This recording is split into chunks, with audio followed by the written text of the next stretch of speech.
either.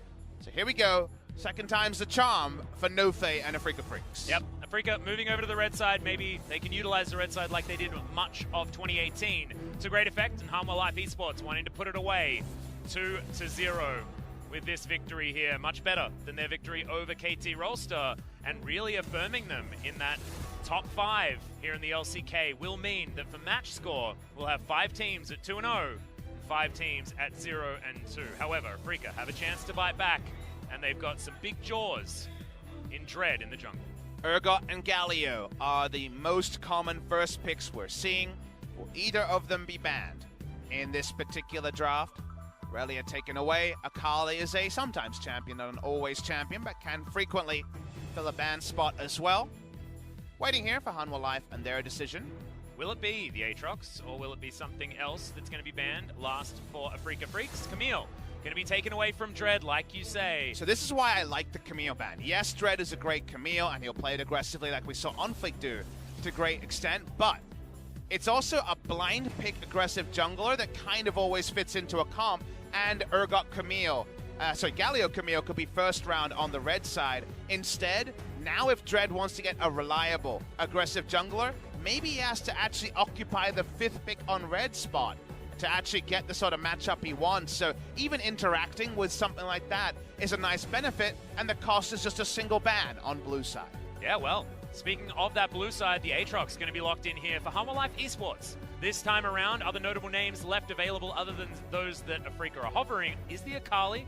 Still something that they could head towards if anyone would like to. Rakan available as well. Lissandra going to be there, and Dread going to lock that one away alongside, once again, that Victor that they locked in so quickly the last time. The Nocturne is the variable that won't be locked in. It's just a hover in this game. You would never lock in Nocturne first round because Ezreal's open, so you can't even just kill an immobile AD carry guaranteed with that particular champion.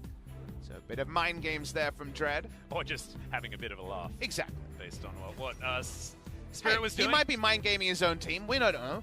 As Hanwha Life, they see Alessandra and they say thank you very much. Tom Kent's going to be a nice quasi-answer to this. Is it the time Ezreal to come out? Hanwha Life Esports have loved it so far, but no, they were pretty happy with that lane. First hover will be on the Kai'Sa. Ezreal would be my first expectation, Mine but too. The confidence is there, obviously, on the side of Hanwha Life. They continue the hover. Do they accept the Ezreal? Do they stick with the Kai'Sa? They stick with it. Okay. Respect to Hanwha Life for going with what worked.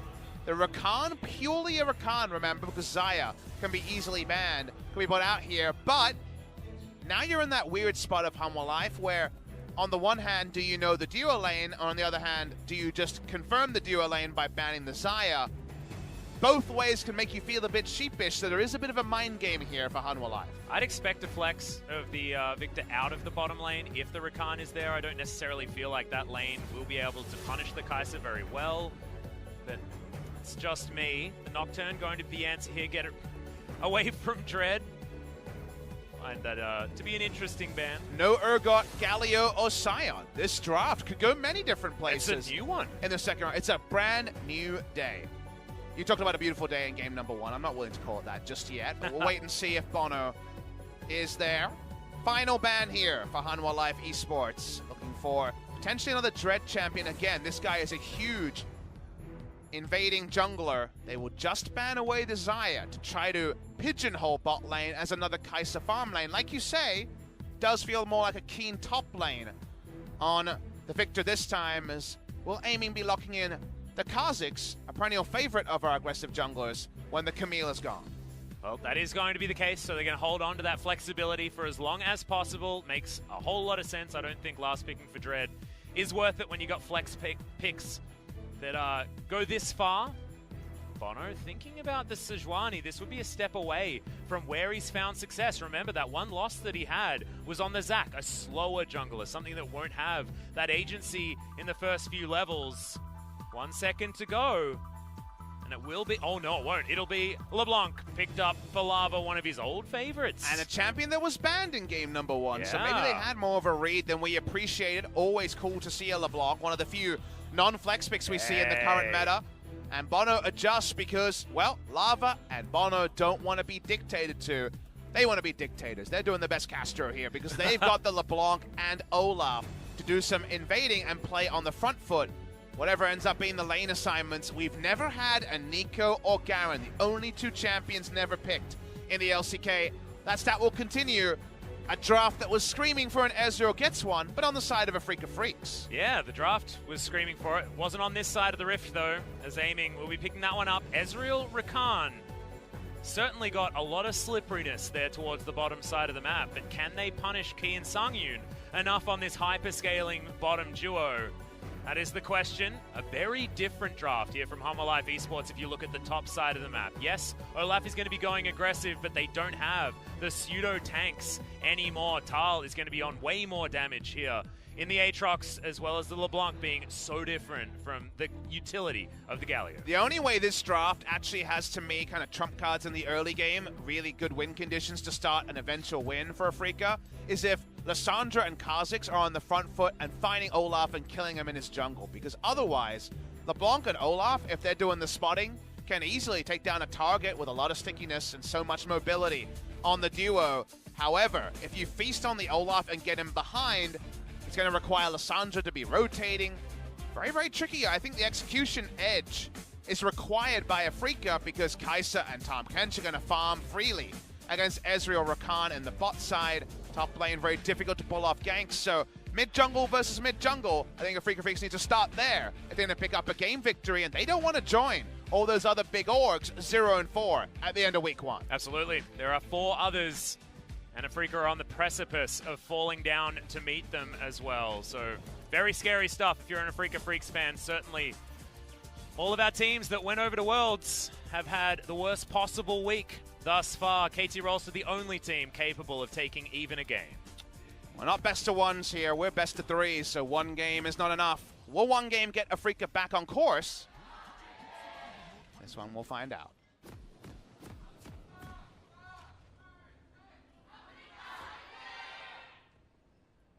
And unfortunately, guys, we are going to start the game with a little bit of a pause.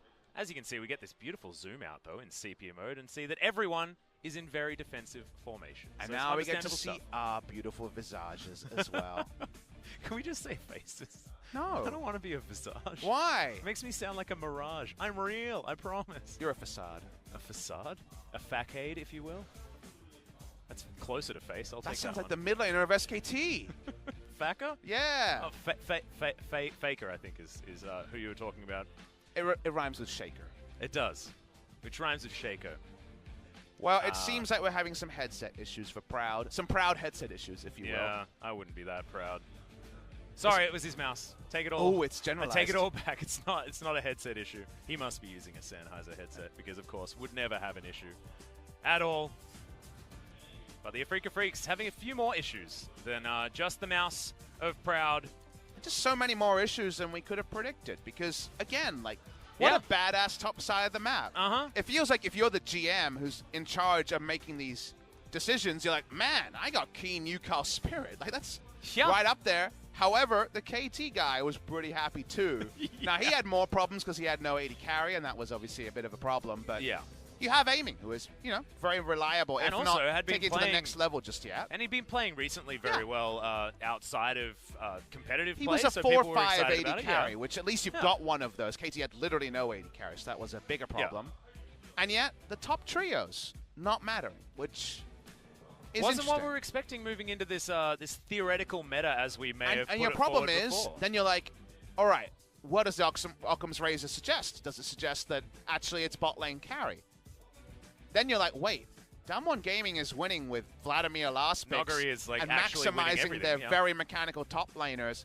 Nuguri, Showmaker, Keen, Yukao, it should be a wash, right? This should be just epic excitement on both sides, and whoever's better on the day pops off and wins. And yet, teams haven't been able to minimize their problems and maximize their advantages so far. That's actually been a lot more rickety than we might have predicted. And now we're in a spot where Afreeca could really go 0-4, even if they should feel pretty good about their offseason. And I feel like one of the only teams that actually does sort of prove the first theory of, you know, maybe the bottom lane is just really strong is SKT. Teddy has looked absolutely dominant. Marta as well down there alongside him. That bottom lane has been where they've been more playing around. You know, Khan has been struggling a little bit in certain instances. If the Fiora hadn't worked, I'm right there with you. But the Fiora worked, and that was what I said was so important to me. It's, they won 4-0, that's great. But the fact that they could put Fiora or Jace on Khan and carry, that strategy can happen in 2019, means you can't just go, all right, bot lane bans, let's deal with that. There are potential fires that can still be started by Khan, and if Faker has one of his pop-off games, then suddenly everything's coming together because the other members have been very, very good and very, very consistent. So, yeah, it's situational. It does feel like we're getting that real extension of the off-season. You know, now we're in that weird spot where the ranked season hasn't started yet, and it feels like the ranked season hasn't started for Afreeca Freecs, Gen G, KT. It feels like they are still in off-season mode because the results just aren't coming together. Yeah, we just need to finish off our placements here in the LCK. Everyone needs to finish their placements so we understand where they're actually going to stack. Well, the placements right now suggest the climb is going to be real for some of our orgs. Yeah, some of our orgs that may have even made it over they to bombed MSI the placements, and Worlds Atlas. last year. The placements have most certainly been bombed. You're exactly right. Hey, you shouldn't play your placements when you're tilted, when you're not your best self. And I have to say, it doesn't feel like we've seen the best self of Afreeca Freecs, KT, or Gen G. Yep, or Kingzone as well. I mean, we saw them earlier on today. I know you didn't really want to remember, and so we're going to try and forget by watching Hanwha Life Esports in game number 2 against the Afreeca Freecs. See whether they can continue to play aggressively. I love seeing the Olaf out of Bono. He's got a couple of bans so far since his first victory, and now he's got himself a visual bug as well. And a bug in his vision, as Dread was actually spotted, I believe, by Hanwha Life Esports. Sorry, I was distracted by our cool ads at the bottom of the screen. No sellout, really was distracted. And no wires, no limits. You guys were talking about wireless mice and how you get nervous. BDD is making me nervous now that I'm thinking about this again. Have you used that mouse before? No, it's probably great. It's amazing. Yeah, but what if you ran out of battery? Oh, that's or attack awkward. Speed. He has 40% attack speed. If you got W, didn't steal the W, no ward for you. Feels bad. He wanted to throw axes, Papa Smithy. Can you deny a man an axe? Hey, ask him a question. Well, he asked us a question, and we said, you should have taken W. I've never seen that Aatrox skin. Is that Prestige Aatrox? Yeah, it's the one that everyone loves on Reddit. I mean, it looks pretty cool. What's not to love, right? Yeah. I like Blood Moon. That's my personal favorite. I feel like we're going to get a note from Riot now. Yeah, we are. It's going to say, nice job, guys. Freelance casters, by the way. There we go. Well, Yukal, he's going to get electrocuted, but still win a trade here in the mid lane. Can be a little bit difficult in the earlier levels here for the LeBlanc, but Lava gets onto a champion that has been banned away from him in games past, and we'll see whether he's going to prove himself or not. Level 1 can actually be really painful if you go for the Mirror Corrupting Potion start. You can opt into some of those Lissandra trade damage, just out-damage her, so nice little stuff there from Lava. No cleanse because of the respect of the potential Lissandra into Kha'Zix's burst. Does mean the burst range is lower. We were looking for Yukal and Dread to invade on Olaf. Against a cleanse LeBlanc, you can be a bit more proactive, Atlas. That's a really cute read coming in from Bono as well, as he wanders over a ward, yes, but there's nothing Dread can do. He is all the way topside, trying to get that full topside clear. We'll be able to take down that blue buff straight into this Rift Scuttler. Bono off to a pretty great start. See whether he can get around and actually take down his own blue, or whether Dread is going to get there after having a little bit of a pit stop on the top side. Dread spotted on that ward, pinged out immediately. And as that Rift Scuttler is taken, I believe Bono should be able to make his way over. Chains, are they going to land Yukal? Yes, has to flash, but can't take the claw. And the flash in from Bono picks up first blood, and his Olaf, again, has to be respected. Oh, what a disaster. They had the information edge. There was no counter gank possible. Great play from Hanwha Life Esports. We said that Yukal and Dread needed to be the carry here in the early game, and it's already the reverse in game number 2. That early game navigation from Bono is on a complete other level, though. As he Who is this guy? And I don't know. He just took someone's name, and suddenly he takes the old Bono, throws it out, and the new Bono's so much better. If only you two could have done the same thing. Maybe Bono came off tour finally, Yeah. and now we get to see him in the LCK. It's beautiful, as he's going to have a massive lead in the health bar against Dread. They're going to go for the smite battle. And the patience is running thin, and Dread is able to steal that one away. The inside track there from Keen. Going to give it over to the Afreeca Freecs, so good respect being paid there by Bono, but lucky that there's no 3-buff. And the point you mentioned earlier, being spotted on the vision, now suddenly you can flash forward. The snare there was going to stop the glacial path, if you're wondering why he decided to keep going there. And just no way out. Well played by the duo there, and very good communication from Bono and Lava. Well, Tal here towards the top side. We'll see what he can make of this Aatrox. Taking a bit of a reverse matchup, but no Urgot in this game, so... That looks like a Keyblade, doesn't it? It does. Weird. I feel like so his sword looks very much like a sword, right? But I feel like the rest of his body is this weird white mess, and I don't really understand what it is. I feel like that sword will hurty him less than the previous sword looked to hurty. That's true. And is that a good thing or a bad thing? Probably False sense a bad of security, thing. or... I mean, a blunt sword, a blunt weapon, only Jax gets away with that, so I don't know. Yeah, I remember the Reddit post, though, about how having a fishing rod was cheating. I mean, I wouldn't want to be hit with a fishing rod. No. Or be a fish and get caught by a fishing rod. I feel in both ways painful. It sounds awful. Well, Yukota screams a bit. It's kind of a Lissandra thing to do. They really need to find a way with level 6 to actually punish specifically Bono, but Bono's going to be level 6 before too long. His early jungle's gone pretty well, and Dread can do some counter jungling, but not much more. And what has continued in this game is having a lot of vision control, where Hanwha Life wants it around this map. Top side of the map is exactly where Bono wants to have it. And he's got the control ward, a couple of extra wards. And we'll now take down this Krug camp. Not going to get pinged, as that's the mini wave getting pinged out, saying just don't move in front of that one because that's where the wave is. He wasn't spotted. Wave going to crash. Tal moves back towards the top side after grabbing the soldier build and a rock. We've never mentioned bot lane ever since it was locked in for this particular reason. It's CS for CS on both sides. And well, you get a Baron buff and you start poking down Kai'Sa, and that's fine for the Ezreal. You don't, and you start teamfighting. That's pretty good for Songyun on the Kai'Sa. So very much a 50-50 on the bot side. The mid lane's been anything but 50-50. Well, Bono's going to Predator forward. Yukao gets hit by the first one as in goes Dread. Lava trying to find more. Bono going to be the first one to go down. Can we get the distortion damage? Dread going to fall. So it is a 1-for-1 in the end, and Yukao going to have control of this lane afterwards. Close to trading up, but probably no trade up because of the first blood earlier. We talked about level 6 from Yukao. They do get a kill from it, but just a trade between Hanwha Life and Afreeca Freecs mid-jungle duos. Wow, Songyun able to sidestep that one. Proud having to make his way all the way out. Rakan very squishy. Songyun with that full Q smashing into the Rakan is bad news. Not a lot of mana here on the Kai'Sa, who hasn't been back to base just yet. Same thing can be said for aiming. He does have that teleport available, and Key and Songyun both have theirs as well, so they can reset whenever they want. Probably looking to go back with BF Sword money. Continue their push on the bottom side. Let's check out this one again, as Bono does manage to get the kill onto Dread, but I feel like that may have been a little bit of visual bug action, because it looked like they didn't know that Dread was actually in there. I think the most important thing for me is that Yukao chose the aggressive ult rather than the self ult. It's level 5, so obviously the CC effect is going to decrease damage, so I think it was the right call. Bono and Tala now actually the combined invade duo, and Kha'Zix definitely not going to be taking any direct paths to this buff. Yeah. Actually, I take it all back. I think that skin looks kind of cool. It looks a little bit like Xin Zhao, though, which is a little bit scary.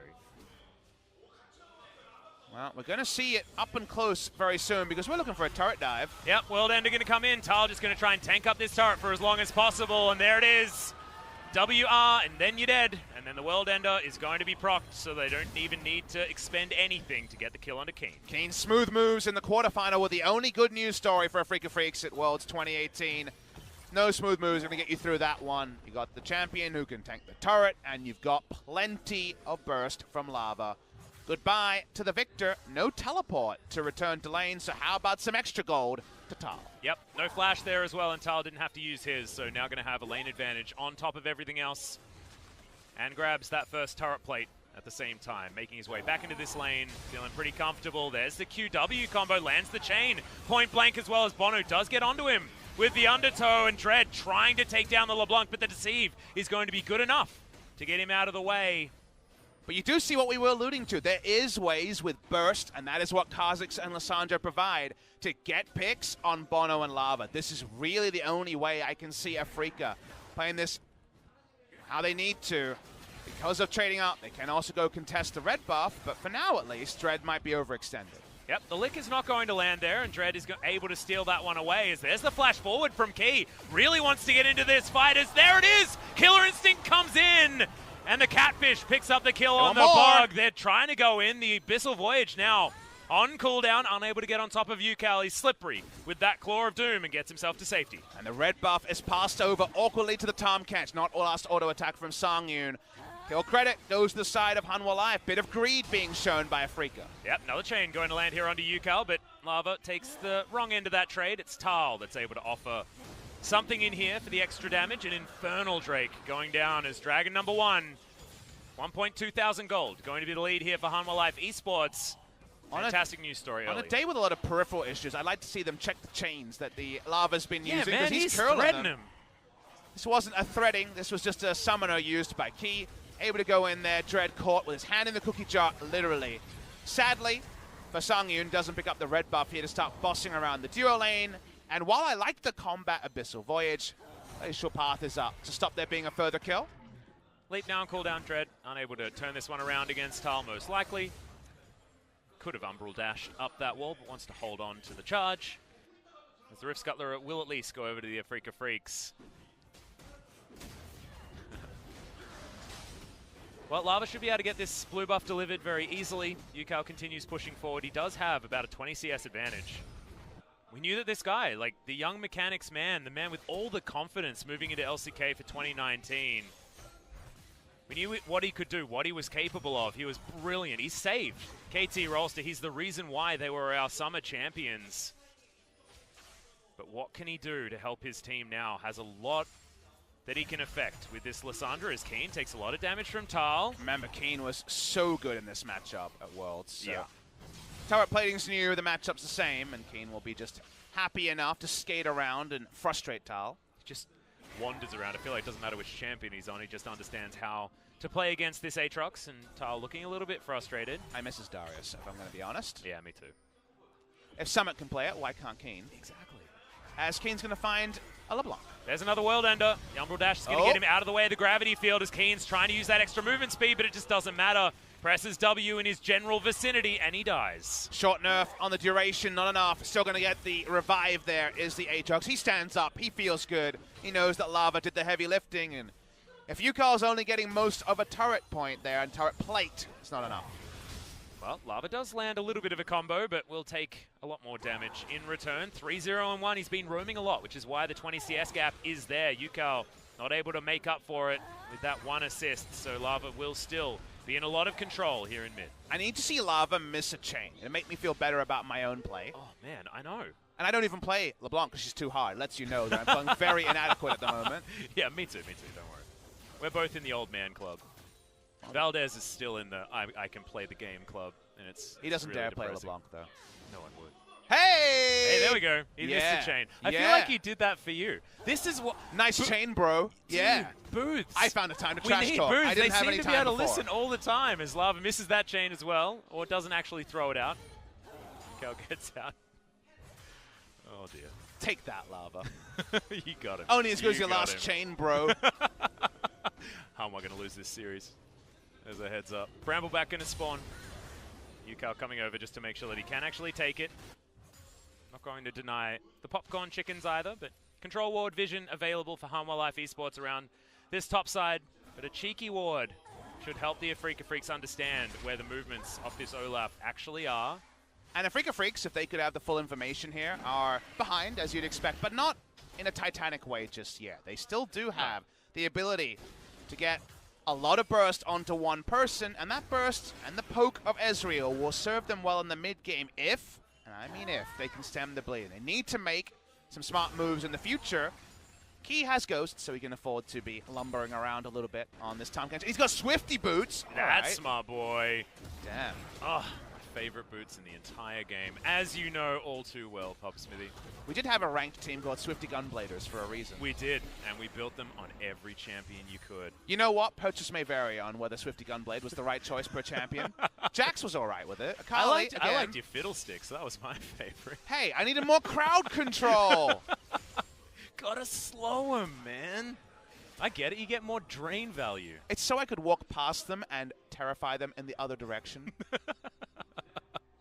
I don't think Terrify worked that way at that point. Revisionist history. No one has that ranked history, yes. Atlas. Sorry. Okay, Hanwha Life, though, still feeling very happy. Moving towards that 3,000 gold lead is key. Avoiding a lot of these spells quite nicely.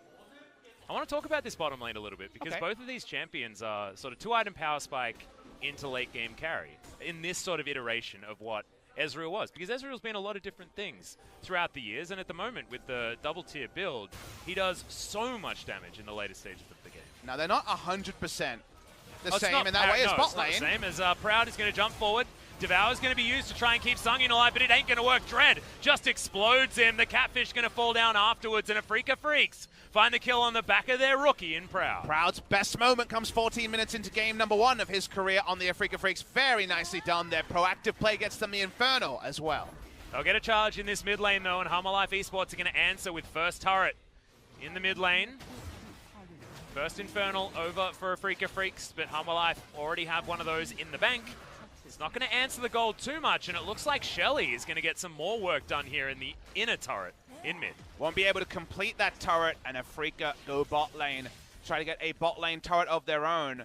They're actually pulling back very defensively here. They know the Abyssal Voyage could be used, and we know that's been used a lot more defensively than Afreeca could have predicted. Yep. Gets them back to lane. No answering turret, but a nice moment for Afreeca in a week that's been pretty lean on those. Yes. Not going to actually have any effect on what the gold looks like, as this whole minion wave was scooped up by Hanwha, and now Lava is looking for aiming. Chain's going to miss once again. So Papa Smithy's happy about that. Hanwha fans, definitely not. He may be off on the chain, but it does mean that Ezreal fully disengages from the turret, and they take it down. So Hanwha get a second turret, Atlas, and that's much more the important bookkeeping than we need to do, rather than how many chains have been hitting lately. Let's watch the replay. This is really clean from Proud.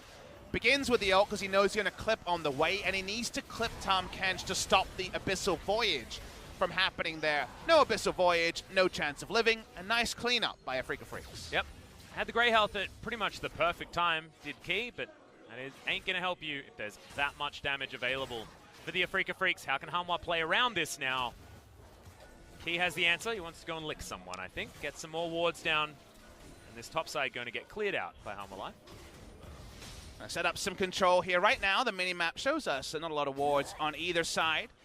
Just some global objectives going down 1 for 1. This will be Afreeca's first turret of the game. And the bottom side, the Infernals are also even between the two. This game, in fact, extremely even. The gold may tell you otherwise, but a lot of that will be shored up if another one of these turrets will fall down. I wanted to hit on Ezreal versus Kai'Sa, because we do say 2-item carry versus 2-item carry in many ways. The only difference I want to specifically talk about is if your mid lane have already got the bot lane turret and mid lane wave clearing, Ezreal is better because Ezreal in that case has poke. However, the 2 items on Kai'Sa, better for team fighting. If you can actually use your Kai'Sa ult to gap close, that's where your 2-item spike is stronger. Speaking of 2-item spike 80 carries, aiming has to run. And there's a lot of gap close coming. Yeah, Abyssal Voyage, but that's right into the quickness. A lot of damage now, but Sungyun keeps himself alive with the Killer Instinct. And that is more kills coming in for Lava. Lands the Mimic Chains onto aiming, but he's not going to survive for that long.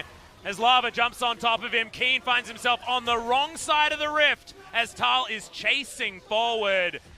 He got him as well. He hit all 3 there. Mr. Lava. Lava popped off in that fight. The replay will confirm it. Sungyun's hunting for Victor. Wow, I thought that would have hit. That's sort of like, feels like the visual bug should have been there, but Sungyun's still going to be awarded the kill on the Victor. It feels like chains for Lava are like how Critical Strike works. He missed 3, so of course he has to hit the next 3. Yeah. Watch the replay here. This is really well done by Lava. He's far away. Iceborne Gauntlet proc slows him down. But watch the team fight. Starts off by being knocked up, frustrated at this point. But then from here, it's the first chain on Proud to kill him. The second one flashed into to get there. If we track him for the third, it doesn't end up being consequential, but he actually snipes Dread through about 700 minions on the top side. We are going to watch it. Let's watch it here. Watch this third chain, which, why did he even go for it? Gets that one as well. Legit awesome on his accuracy there. Well, he showed me. Yeah, that was just ludicrous. I'd report for scripting if I knew that it was impossible on these PCs. Well, this guy. He's walking the 5-0 dog. and 1. He's actually just walking the dog. That's what he's doing today. He's just putting a leash on everyone. And this is why I was talking about a Lava Award during the Casper Cup, and to me that is defined as the award of a player who it's like you a had most improved, no I feel, expectations of, and then came together as one of the real big contenders. You could say a Smeb Award, but to me that's too much of a disparity from Zero to Hero, basically. Yeah. But Lava went from 11th, 12th best mid laner in a league with 10 teams to easy top 5, 5, 6 at worst. And then now, maybe he's got a teammate who's doing the same because Bono is going way up the tier list as well. I just don't know how we're even talking about these two players as being in this particular position because Lava honestly felt like he was standing... I know what you're trying to say, but just the starting position for Bono... Yeah, I know. It's out of control. Makes absolutely no sense. Wow. Well, this is the world we live in. Yeah, they're pretty damn good. Yeah. Hanwha Life, Sandbox, Jin Air. We were 2 out of 3 wrong on the teams that we thought would not be contenders. Yeah. Whatever happens here for Hanwha Life. And I wanted to talk about this earlier on, but didn't really have an opportunity to, as this Mountain Drake is going to be started up and most likely secured from Hanwha Life, given their vision control advantage. But what I wanted to talk about was the MVP.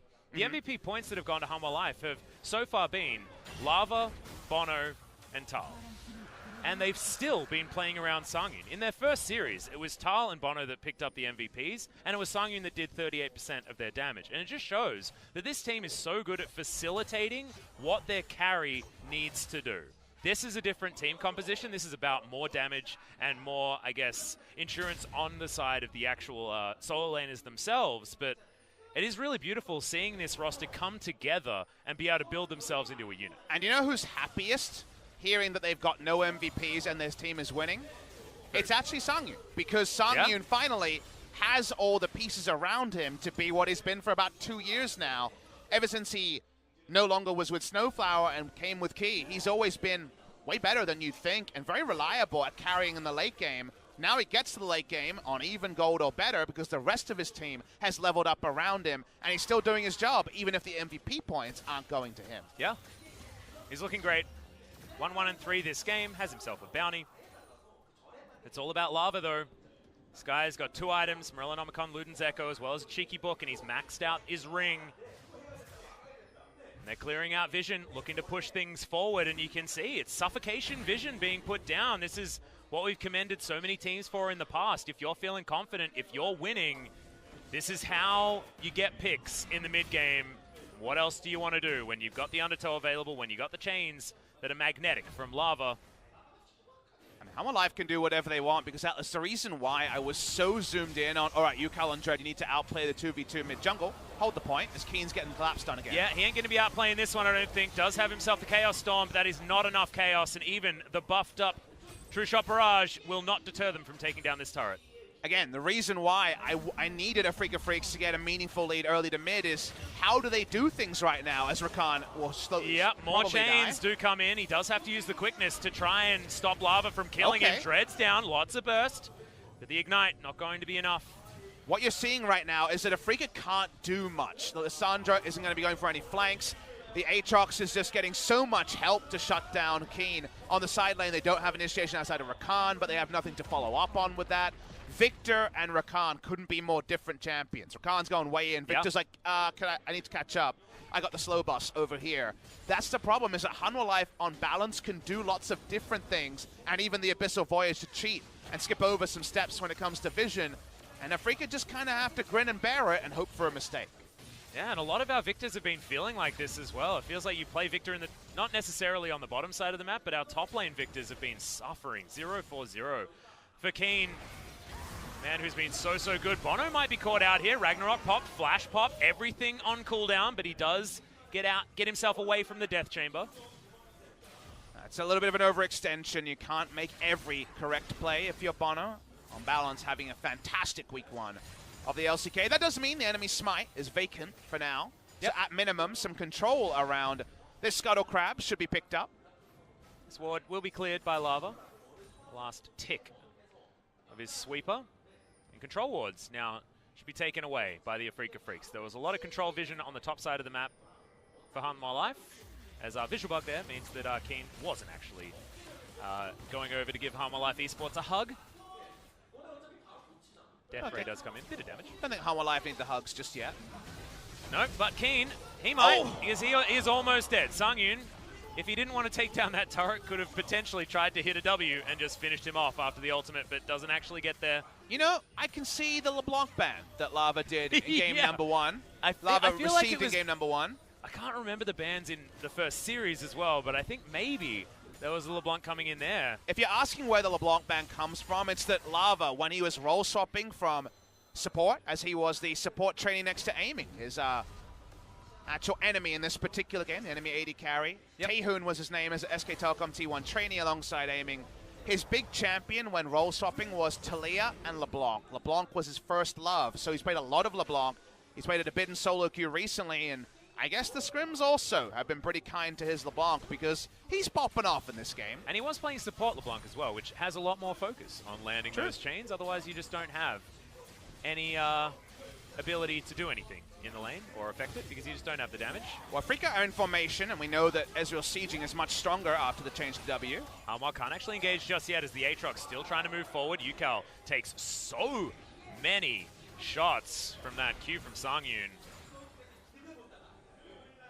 Lava walks up with Sweeper. There's no wards down here from Afreeca Freecs, and Lava's being a jerk because it's Kha'Zix, and any damage is going to be relevant burst. He's just popping around this map. Mountain Drake just spawned.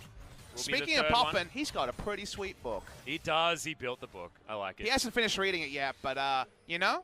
He was Lord of the Rings, and then he built the full novel. What book did he buy? Well, that was the confusing part because he had the ring, and now he's got the book. I don't know. I feel like that's going backwards. So I confused myself. I'm not going to lie. Maybe it's turning the Hobbit into Lord of the Rings. Could be. Yeah. That would complete your analogy pretty well. Yeah, I like it. I was going to say that, even though, as you know, I'm not a buff of the JRR Tolkien. No, you're not much of a Lord of the Rings fan. I'm all about League of Legends, baby. Yep. Papa has one fandom that he follows. Hey, I live sort of a full life. Sort of a full life. The viewers know I can't lie to them. That's true. And look, we love you for being the League of Legends guy. You don't need to be into other stuff. Wants to confirm his prestige. Prestiging in League of Legends is different to Call of Duty. Wait, I thought you were a franchise man. Wait. What's Call of Duty, Papa Smithy? It's not a Riot game? The Call of Duty is what I felt last year doing every single broadcast, Atlas. Oh, that's what it is. It's that's the why Duty you're doing to all the 5 LCK days fans. this week. I get it. That Call of Duty, yes. Well, you have leveled up, Papa. Thank you. I've prestiged. You have prestiged super hard, much like Tal. Oh, speaking of Tal. Yep, he's going to dive into the backline, wants to use that World Ender for the speed, and does so. Aiming has to flash to get the hell out of there, but Lava says that you're dead, and he is. The kill's going to go over to Tal's, prestiging once again as Sangyun dives into the backline. Yuka wonders what the hell went wrong, and I'll give you the list, mate, because it is getting to be very long. Hanwha Life Esports now looking for even more as they ping the Baron. The even more represents the Baron. Tal found backline access as a Aatrox, who spent the entire game whacking away on turrets and getting ganks for him. He returns the favor. Goodbye, Baron. It's even Tal's. As they back away, the gold lead is now out of order officially. It's 12,000 gold. Yep. How does Tal walk into the backline? This is very much the Midstone-style restaurant that had an opening for a walk-in, apparently, and Tal walks in. Sangyun joins him. Did you see what Lava did? Yeah, it did. Lava outplayed Proud about as much as you possibly could. Well, you could say... He flashed his whole body with the quickness, baited out the grand entrance. What? You know what? He read him like a book. And you know what? There we go. He even got a signature in there to the tune of 4. He did. 4 extra signatures. It's like the whole League of Legends dev team, Papa Smithy. From back in the day. I was going to say, I think it's quite big now. It is big now, but when the game was first made, that's about it. Biggest numbers from UCAL, but that's because it's a team effort on the side of Hanwha Life, and maybe that's, once again, going into the metaphor of LCK Spring, which is so much about doing it as a team, and it not being the sum of the names, but rather the sum of your practice and how on the ball you are. Hanwha Life are really on the ball as the poke starts, and the siege split push does as well. And what we've been talking about when we talk about Afreeca Freecs being strong is, I might need to hold this thought for a moment. Key, Devour now on cooldown, flashes immediately after spitting Sangyun out. He has to flash now as well, grand entrance on top of the Catfish, and he's being given up for the Ghost as the rest of the map is being torn to shreds. Keen wondering where the hell his team has gone. Well, he knows the Kench may be benched, but everybody else taking turrets, taking inhibitors, 2 inhibitors down. 1 to defend in mid. Oh, Tal is just moving so damn fast. Tries to jump on top of UCAL, doesn't get any of the knockups, but they take down 2 inhibitors, and that is job done. Key, the sacrificial lamb. He's not a lamb. He's catfish, but still able to make the sacrifice for his team. Look, mixing our metaphors is one of our big things here on the LCK stream. Atlas, true. you know that very I well. butchered the Lord of the Rings one, so I feel like we can just go ham at this point. Well, Afreeca Freecs in danger of butchering this series. 0-2 is about as butchered as it comes. Yep. Fnatic managed better, but we won't talk about that. Yeah, let's not talk about that one. Hanwha Life Esports pushing through mid. 0-2 in a best-of-1 scenario is really impressive. Now, another level. Yeah, I'm very proud. Hanwha Life Esports, they just want to take the third inhibitor, and then the minions will do the rest. This one's going to go down, Tal. Once again, looking for that sweet play, but doing it with full vision available. Yukao going for the last desperation play. It didn't work out for Kingzone. Can it work out now for Hanwha Life? No! The first kill going to go over. Dread is going to fall down, but now Lava has all those pages torn out of his book. He's upset about that, but the rest of his team there for revenge. The knockups are now landing for Tal. Chaos Storm comes in. World Ender should keep Tal alive, but it doesn't even need to because the Nexus has been taken down, and Hanwha Life Esports get the 2-0 over Afreeca Freecs. The hopes are no longer alive for Afreeca Freecs, ending week 1 of the LCK with a single match win, and we get it confirmed that all those names count for so little in LCK Spring 2019. Afreeca Freecs, no match wins, no game wins to Kingzone, no game wins to Gen.G. A single game win to KT Rolster is the only game win for one of these famous old organizations. Hanwha Life are feeling good, and for good reason. They emerge with 2 match victories from a pretty tricky first week for them. Yeah, this is absolutely insane. The fact that Hanwha Life, after losing to KG Seoul in the Kesper Cup, the team of full amateurs, full rookies, come back, take down KT Rolster, followed by the Afreeca Freecs. Remember, 2 of the strongest teams in 2018. The top 2 representatives heading into Worlds for 2018. Just shows what a different year it has become. And not a lot has actually changed here on the side of Hanwha Life. The MVP, in fact, going over to Lava once again, the only man on the team with a double MVP. And the way he threaded the needle on those chains, I don't think there's any other option. Worlds 2018, the LCK was represented by KT Rolster, Gen.G, and one other team, of course, the team we saw here in the Afreeca Freecs. Between them, they have won a single game, no matches, and 2 of those teams are 0-4 Atlas. You'd be a betting man to say that any of those 3 teams will be representing Korea again in 2019, and that sounds like a short-sighted thing to say after 1 week's matches, but it also sounds eerily like an accurate thing to say because so much work is done for all 3 of those organizations, and they'll be happy they've got the time. They're going to need it. Well, if you look at the standings of 2018 Summer LCK, it's only Griffin that is still towards the top of those standings. Right? Everybody else is in the bottom. It's SKT up there with them, but they weren't a top 5 team at the end of 2018. Exactly right. It's all topsy-turvy. It's all switched around. It's out with the old and in with the new. I'm personally really excited about it. But what Hanwha have done tonight is showed us that it's not about being old or new. It's about being able to adapt, being able to change your play style, and be able to play together as a unit and not necessarily have the big names on your squad. You can't look over this week and say the results have been a fluke, because they haven't. No. They've been reliable. We have no team 1-1. We have 2 0s and 0 2s, and not much in the middle. 1 3-game series. It's just opponents have been there, and they've been largely decimated by their opposition.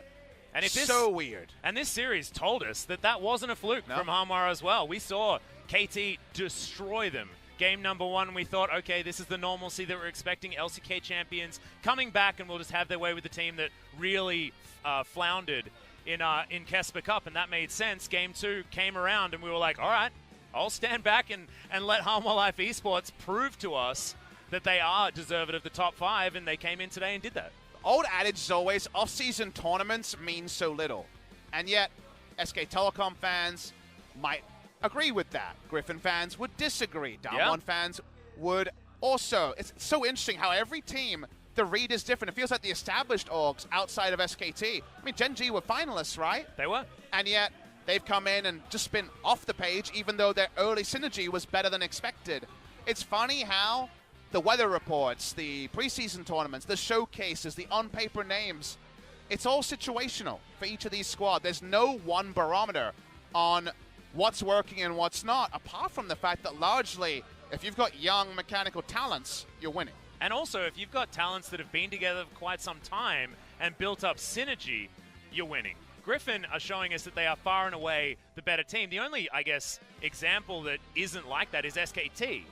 But they didn't look as good as this in the Kesper Cup as well. They've now had time to build up that synergy. And if you read Clid's recent interview, which I know you did, we had a conversation about this before, it was about adapting, about changing playstyles. And that's largely to do with why SKT are looking so strong. I don't know if we'll ever get an accurate answer on this, but will the Afreeca change their approach? Because they're famously a team that shows nothing and is very insular. They play a lot of internal scrims. Maybe the internal scrims are giving them an off read, and you could argue the same was true in the second round robin after Rift Rivals in summer. So a lot of changes on Afreeca's coaching staff as well. So how much of the past can be really cemented?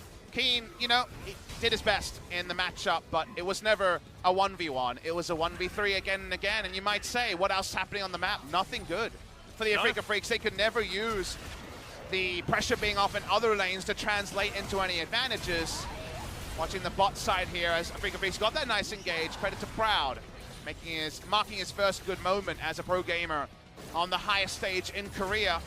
But Afreeca Freecs just outplayed so many times, and no one leaves with anything other than Hanwha Life being the deserved winners. Yeah, and look, Proud, he had some blunders, but that engage was beautiful. Honestly, didn't quite have enough to withstand what is Lava having the most incredible E button I have ever seen in my life. Hanwha Life just played this better as a unit. They drafted for exactly what they wanted to do this game. And Sungyun was a passenger once again, but that's exactly what he wanted. I agree. Tal comes in, had a very nice side lane. Watch Lava, just watch Lava. I'm watching. Flashes the quickness and gets over and gets the kill after baiting the grand entrance at the beginning. Gets in, gets out. That's the sort of series it was for Lava and Hanwha Life Esports. Watching the final moments here. Finally, the book is going to be stopped, but damn does it take a lot, Atlas. Oh man, I think that was a red smite that took him down in the end. We're going to see the damage. It is massive on the side of Lava. 16,000 isn't necessarily a giant number, but it wasn't a very long game, Papa. And he does it mostly in burst. You don't see a LeBlanc at the top of the damage all that often, unless it's your solo queue game where he's 27-0 or something like that. And a Hanwha Life squad player is probably the only Hanwha Life person to be disappointed here. Mujin not going to be close to a starting spot with how good Bono has been playing. Let's hear more from Hanwha Life, and I hope we get some more probing questions into their preparation because, again, your data points of almost like losing to KG. I want to say almost losing for a second there. I forget. They got smashed. Losing to KG and then coming in and going 2-0 in match score. That's a lot of quick adaptation in less than a month. Yeah, we have to remember that this KG squad had actually won an international tournament, theoretically, in ISF beforehand. They've been playing for a while. They had some good players that are playing elsewhere. But yeah, you're right. It is definitely an amateur team. So losing is embarrassing. But they're not embarrassed anymore. That's 4 wins in a row. And we've got an interview with Lava coming up very, very soon because he will be your MVP like we announced earlier on.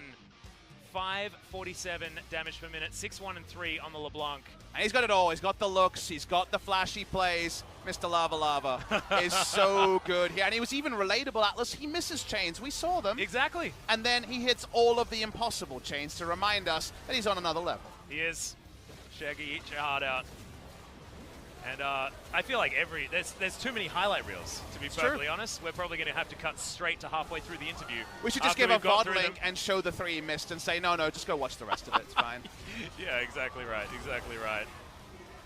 Afreeca Freecs just felt like they were in a different game than Hanwha Life Esports. And the Hanwha Life faithful, the Hanwha fans have been coming in again and again, have had so much to cheer for until it mattered and then things fell away. Maybe it'll be different. They're shooting for 5th or better. Sungyun was very grounded. He can't afford to be the best team outside of playoffs. They just want to make the damn playoffs. Yes, and they have guaranteed 5th place now because they're the only team in the top 5 that have actually dropped 1 game. But they're still feeling damn good about that because that is still 2 series wins to end week 1. And all of the top 5, 2 and something, As far as match wins 2 and 0 and 0 and 2 for the bottom 5, it's a weird story to start LCK 2019. And KT 6th because they won a game. Yeah. There you go. That's so weird. These teams basically even. So weird. Yeah, but this is Lava, back-to-back MVP, so we'll have an interview with just him. So let's throw it over to Jisung. Thank you very much, guys. This is Jisung with today's last interview of the game. And Lava is going to have a solo interview, picking up 2-2 victory from Hanwha Life Esports. It's a good day for you, Lava. How do you feel right now? 일단 되게 오랜만에 대회하면서 MVP 받아서 너무 기쁘고요. It has been a while for me to pick up an MVP point, but 2-game winning streak is what makes me really happy. Hanwha looks so strong as a team. 약간 감독님의 비밀 훈련 같은 거? 약간 Well, 알려주긴 좀 our 그렇고. head coach have this special secret training for our teamwork. It's a secret anyway. 언젠가는 저희가 꼭 들어볼 수 있는 날이 We can find it out somehow in the later future. 라바 선수 첫 번째 경기에서 갈리오로 Talking about game 1, 이니시를 제대로 거셨어요. you engaged a lot with your ultimate, Hero's Entrance. Whose call was that? 저희 조합이 저랑 약간 같이 들어갈 Our 만한 whole 경기가 team 없는 것 composition 같아서 제가 먼저 한타 걸어야 된다 해서 had high reliability on my engagement, so I tried to open team fight as much as possible. 상윤이 형이 있잖아요. 카이사를 선택을 해서 상윤 locked in Kaisa, 한타 때좀 but 직전에 he 죽었어요. kind of died too early in the last team fight. 어떠셨나요? What was going over there? Did he say anything special? Sangyun really hates dying, so he said, "Oh, I made one death over there." So he sounded a little bit sad. But we weren't really concerned. He was, yeah, it was just Sangyun being sad. We were okay. 네, 그런 상황이었습니다. 자, 두 번째 경기. Then moving on to game 2. MVP. 다시 한번 All the votes went to Lava's 두 번째 경기는 특히 LeBlanc. 라바 선수 밖에 보이지 않았다고 말해도 You were the highlight of game 2. 느낌이 있었는데요. 르블랑을 솔랭에서도 많이 하시더라고요. You play LeBlanc a lot at solo queue games as well. And they kind of target banned LeBlanc out of you. 일단 솔랭에서도 승률 좋고 스크림에서도 꽤 승률 좋게 나와서 I think I have really high win rates both in solo queue and also scrims. When they banned it out, I was a little bit worried, but it was really happy to play her in game 2. 상대팀이 조금 마음이 쓰릴 것 같다는 생각이 듭니다.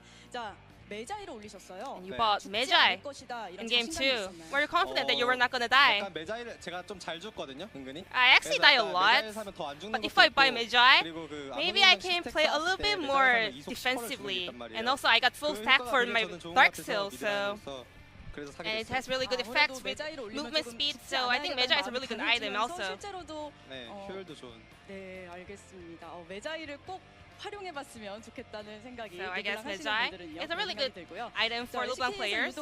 약한 모습을 보여준 카이사, 상윤 형님의 카이사가 Kaisa actually has a very low win rate at LCK, but Sangyun played 2 Kaisa in a row. Was that his own opinion? 여러 가지 원딜이 있었는데 We had a lot of cards open, 좀 하고 싶은 표현을 많이 하긴 but 했어요. Sangyun, yeah, he kind of expressed that he really wants to play Kaisa, so we were trying to let him play it. 여쭤보고 싶었던 게 있는데 메자이를 올리고 So I have this one question.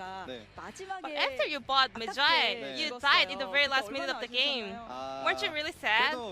죽어도 게임 끝나니까. Well, the game was over anyway, so I wasn't really sad. If the game did not end, I might have been quite sad, but it was okay. We closed out the game. 아쉬움이 조금 덜 했던 것 같습니다.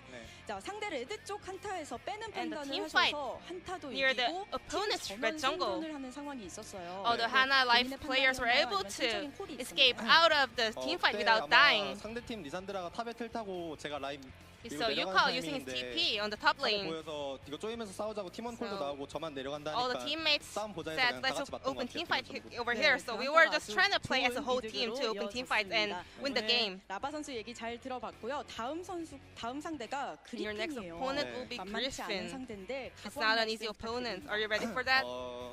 힘든 상대지만 It 이렇게 can be a 저희 할 challenge 거하고 for us, 노력하면 but 충분히 이길 if 수 we 있다 생각하고 just trying to do our best doing our role, I think we might be the one picking up the victory. We're going to do our best. The very final question. Today is the 12th 1 year anniversary of his LCK debut. Did you know that?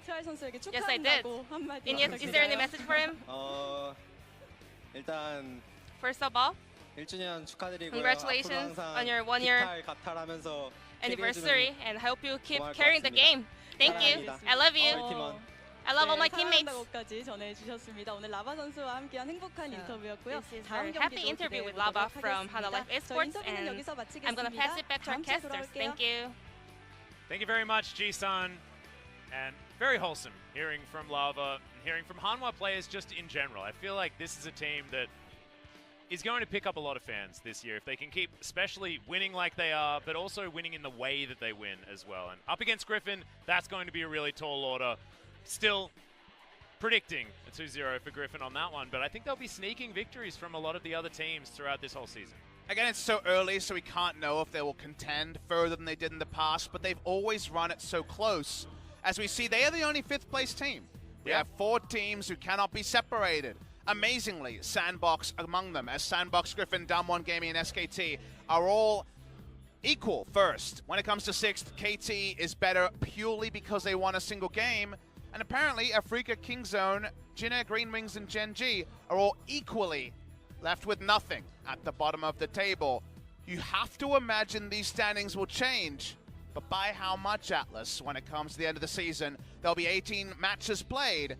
But we get to look forward to next week, and isn't it amazing that we opened the week with one of our best possible fixtures for a couple of years, and now it looks like relegation fodder? Well, actually, you're wondering who's actually better out of these 2 squads as well, and that answer could actually be quite up in the air. At the moment, it feels like KT might have a slight edge because they won 1 game, at least, but Hanwha Life Esports versus Griffin, both teams that are 2-0 in match score, and I don't know what that game is going to bring. It will be exciting to see what Tarzan can make of Bono's improvement. My games of the week, W1D Gaming versus Griffin on Absolutely. Friday, SKT versus W1D Gaming on Sunday. W1 look better than they did at Casper Cup, that part's for sure. They took down SKT in Casper Cup, so there is a retribution match there. What if they end next week with 2 match wins? Wouldn't that be amazing? That would be absolutely ridiculous. And then we've got week following where Griffin will fight against SKT. 31st of January will be that one, but next week, W1 get to prove themselves, see what getting a world champion coach has done for the squad, and so far, that's a 2-0 squad. But guys, that is it for week 1. We'll see you back here on Wednesday for week 2.